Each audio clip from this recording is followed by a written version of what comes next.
Atensyon mga Filipino senior citizens, nako po, maraming mga lolo at lola hindi natutuwa dito sa malaking pagbabago na meron ngayon ang National Commission of Senior Citizens or NCSC.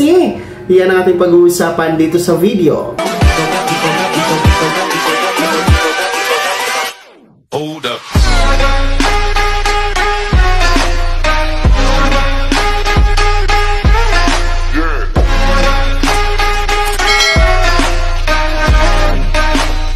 Hello mga ka-vlogs! Welcome dito sa aking YouTube channel. Magandang araw po sa lahat ng mga manonood. San po kayong dako sa mundo? Kumusta mga ka-vlogs? Eto ha mga lolo at lola, marami po ang hindi natutuwa sa inyo dito sa malaking pagbabago na meron ngayon ang NCSC. Nako po, paano ito nakaka-apekto sa serbisyo at benepisyo na binibigay ng NCSC para sa inyo. Mamaya-maya tatalakayin natin yan. Pero kung bago ka pa lang dito sa aking channel o di kaya di ka pa nakasubscribe, i-click nyo muna ang subscribe button na nasa baba. Huwag kalimutan na pindutin ang notification bell, ilagay sa all para updated ka sa lahat ng mga videos na i-upload ko. So ito na nga po no, mga vlogs, ayon po sa ulat ng Rappler noong November 5, nako po, inihayag nito na meron pong grupo ng ating mga nakakatanda, no? Senior citizen na mga grupo ang nagpahayag ng petition para po ipa-resign ang bagong NCSC chairperson, si Attorney Merceditas Gutierrez. Kung inyo po natatandaan mga ka-vlogs, si Attorney Merceditas Gutierrez ang pumalit po sa ex-chairperson ng NCSC na si Dr. Mary Jean Loreche. Siya po ay inappoint ni Pangulong Bongbong Marcos bilang pangunahan ang ating mga nakakatanda sa komisyon nito mga ka-vlogs or sa NCSC, no? And si Attorney Merceditas Gutierrez ay dati po nating ombudsman sa panahon po ng administrasyong Arroyo and administrasyong Aquino. Kaya nga lang po ay na-impeach ito o napatalusik sa pwesto dahil po sa issue ng korupsyon o katiwalian.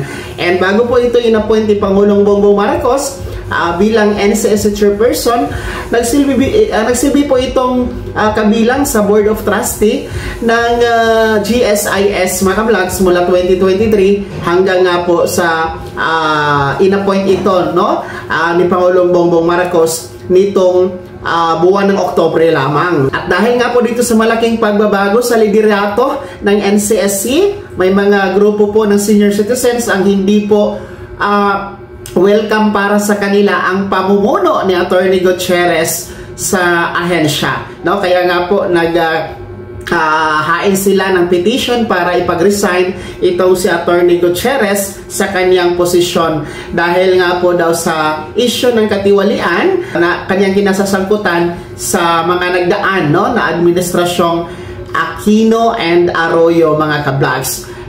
Base kasi po sa ating batas, no, under the National Commission of Senior Citizens, ang kailangang mamuno dito yung may integridad, no, walang halo pong issue, no, kumbaga talagang hindi po siya nasasangkot sa katiwalian, no, at iba pang mga issues mga vlogs na magpapasira po sa kanyang imahe. So yun po ang isa sa basihan ng petition para po ipag-resign si Attorney Merceditas Gutierrez. Hindi natin alam kung ano ang kahihinatnan ng nasabing petition, kaya antabayanan po natin yan mga ka-vlogs. Sa ganang akin, siguro regarding sa issue na ito ay nasa Pangulo naman po talaga natin ang desisyon kung sino ang kanyang i-appoint, kasi nga po the NCSC is under po sa Office of the President mga ka-vlogs. Kaya wala tayong magagawa kung sino ang i-appoint niya, no? Pero may karapatan naman po ang lahat na mag-question, mag-file ng petition para po questionin ang isang appointee, no, sa ating gobyerno gaya po ng NCSC. Kaya naman po mga senior citizens, ano po yung comment at reaksyon sa balitang ito? Kayo po, ano sa tingin nyo dito sa pagkaka-appoint ni Attorney Merceditas Gutierrez bilang chairperson sa NCSC?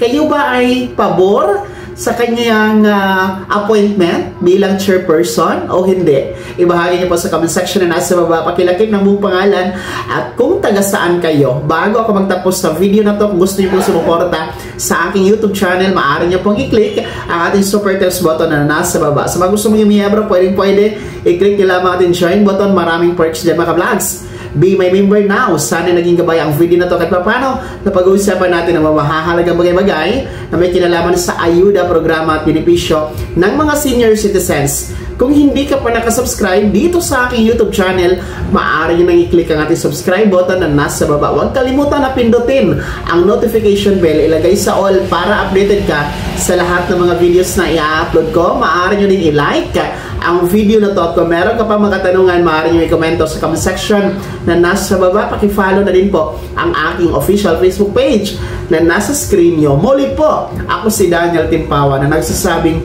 dito sa aking YouTube channel, pawang katotohanan at lahat totoo lamang.